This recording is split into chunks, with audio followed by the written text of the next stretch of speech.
Okay, welcome everyone to the deep dive. And thanks for sending us this analysis. It's on the 2017 Netflix film Blame, and also its manga origin, which is quite something. Oh, definitely. It's not your usual sci-fi fare. Not at all. This isn't just, technology gone wrong. It's when the tech becomes the world, this huge hostile entity hunting you. Exactly. And our mission today really is to unpack that film as a sort of a critical act of translation, because Naihai's original manga, it's famously dense, very visual, architectural dread, minimal dialogue. Almost like a visual poem, someone called it. Yeah, that's a good way to put it.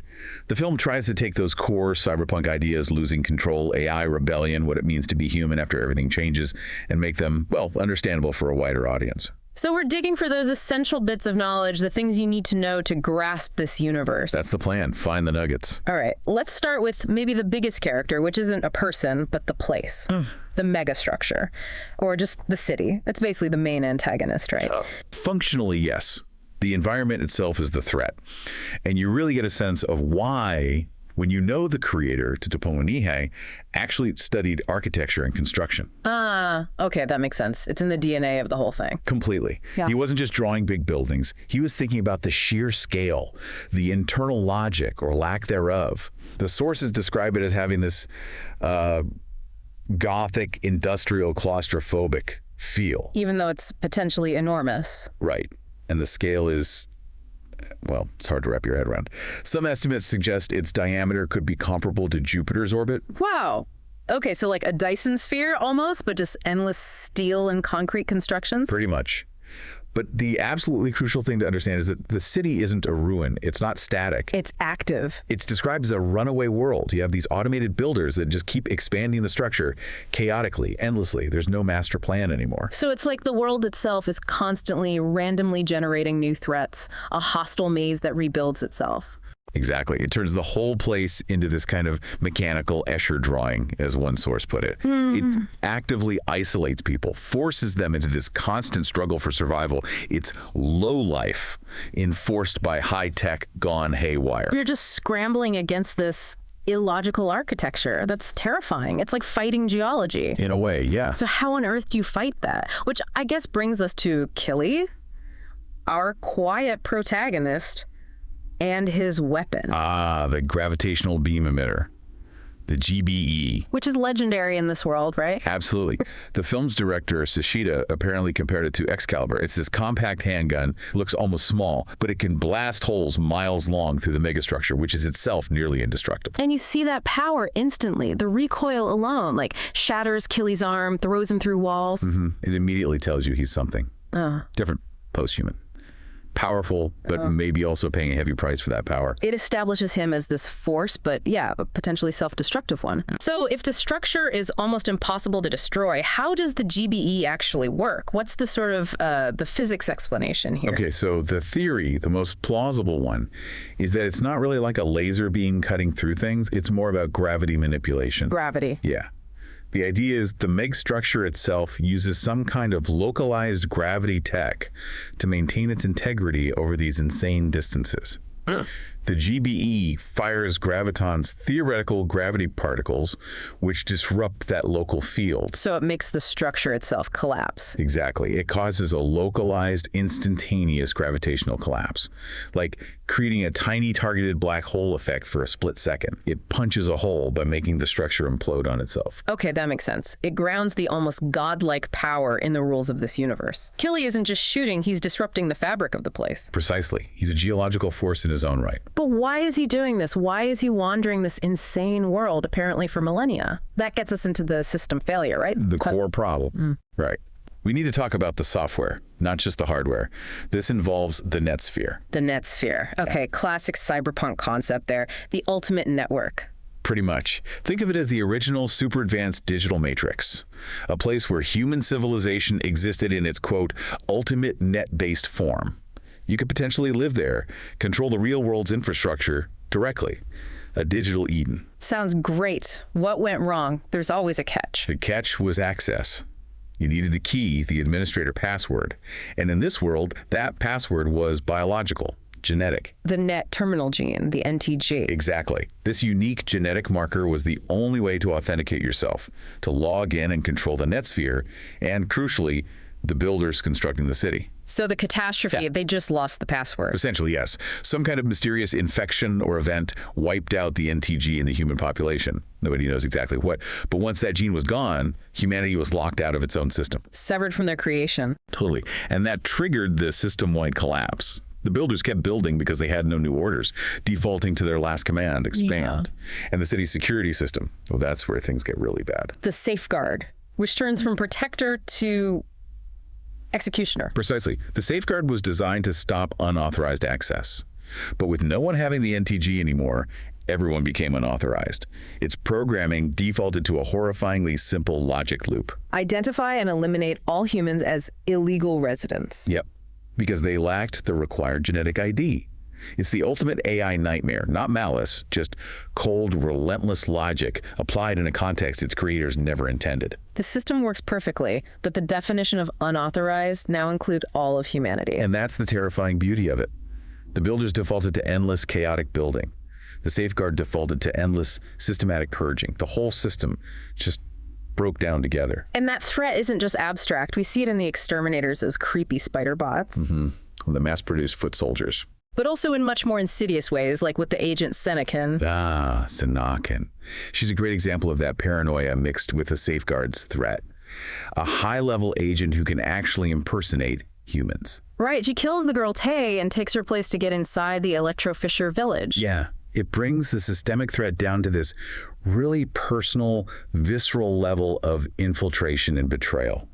It shows the safeguard isn't just mindless bots. It can be cunning. So this technological nightmare, this setting, it really sets the stage for some big questions about, what it even means to be human anymore. Absolutely. The film explores this whole spectrum of existence. It's not just human versus machine. Okay, like Killy himself. He's, post-human?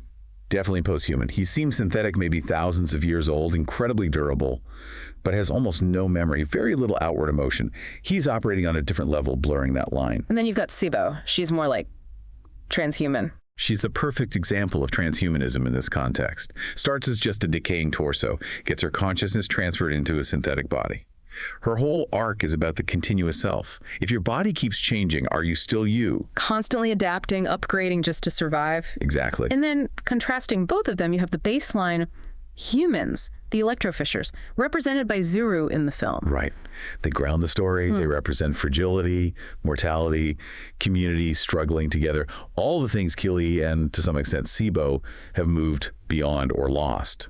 Zuru brings the humanity. And the film really leans into that contrast, doesn't it, between the almost silent ancient Killy and this young, vulnerable human girl. Yeah, the contrast drives the emotional core of the movie Adaptation, which kind of leads us to the title itself, Blame. Who exactly is to blame for this mess? Because it can't really be the safeguard or the builders, can it? They're just programs, logic loops. Exactly. They're not evil. They're following their programming, however catastrophic the results.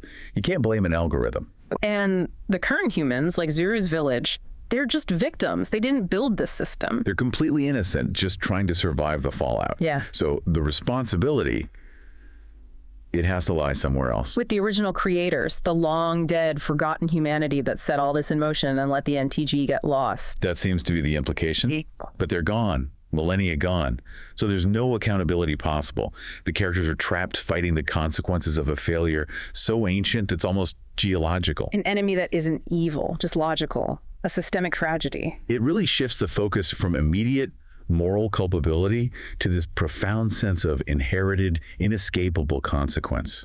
The blame lies in the deep past, unreachable. That's heavy, and definitely feels more like the manga's vibe.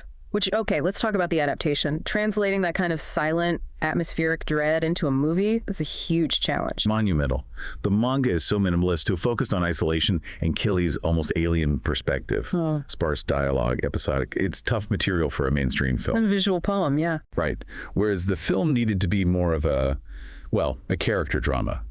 It takes a linear approach. Adds a lot more exposition, explaining the Netsphere, the gene, Killy's quest much more explicitly. It has to make it digestible. And the biggest change is centering the story on Zuru and the Electro-Fishers, right? Making it about saving her community. That seems to be the core strategic choice. In the manga, Killy is the perspective. His alienation is central. In the film, he's reframed. He becomes this mysterious catalyst, almost a force of nature arriving to help Zuru's story. So it brings in themes of hope, community, things maybe more relatable or at least easier to build a conventional plot around. Probably. It makes the stakes clearer, more immediate. It was likely a calculated move to make the story work for a global audience, to get it greenlit for Netflix. Yeah. A way to fix the manga's perceived commercial difficulties. And what about the look? The 3D CG animation from Polygon Pictures? That's their signature style. It is. And technically, it's quite impressive. It really captures the sheer, overwhelming scale of the megastructure, the geometric complexity. Gives it that solid, imposing feel. Definitely. But there was criticism, too. Yeah, I remember people saying it lacked the grit, the atmosphere of the manga. Exactly that. Naihai's original art is all high contrast ink. Very sketchy, oppressive. It feels like a dark, brutalist nightmare. The CG, while clean and fluid, maybe lost some of that textured, suffocating feeling. So a trade-off, technical scale versus atmospheric grit. Seems like it. Again, probably a choice made to make it more accessible, perhaps less visually alienating than a direct translation of Naihai's style might have been. It was maybe the price of admission to get Blame adapted at all. So wrapping things up a bit, Blame. Both the film and manga, it feels like a really interesting point in the evolution of cyberpunk. Captures that tech dread, but shifts the focus. Absolutely. You can see the roots in classic cyberpunk, for sure. Gibson's cyberspace is echoed in the Netsphere. Philip K. Dick's paranoia about identity and androids is there with Sanakin. But it goes somewhere else. It's not just high-tech lowlife anymore. Right. I think the key difference is what the antagonist is. Classic cyberpunk often critiques specific human systems, corporations, governments, social classes. The things we build and how they oppress us. Exactly. But in Blame, those structures have already collapsed. The enemy isn't a corporation pulling strings or a dictator. The enemy is the system itself. The runaway logic, the catastrophic failure of the infrastructure. The fight isn't social, it's existential. Species-level survival against the machine world. Precisely. It moves beyond social commentary into something starker. And that leads to kind of a final thought maybe about Killy himself. Okay. He's not your typical cyberpunk protagonist, the underdog hacker fighting the system from the gutters. No, he's incredibly powerful, almost part of the system he's navigating. He's more like an agent of a system, the original human system, perhaps trying to execute a repair command. He's trying to fix the Netsphere access, restore administrative control. He's not fighting against the system's structure so much as trying to debug it. Like a walking recovery program. Kind of, and that really shifts the perspective. It's less about human struggle within the broken world and more about this post-human entity trying to fix the world itself. So the final question for you to ponder is, what does it mean for humanity's future when its best hope isn't a human hero, but an amnesiac, seemingly synthetic being just trying to run a program that's millennia old? A program to find one person with the right gene, somewhere in that endless city. Yeah. What does that hope even look like? It's a question that echoes in the vast, silent, mechanical world of Blame.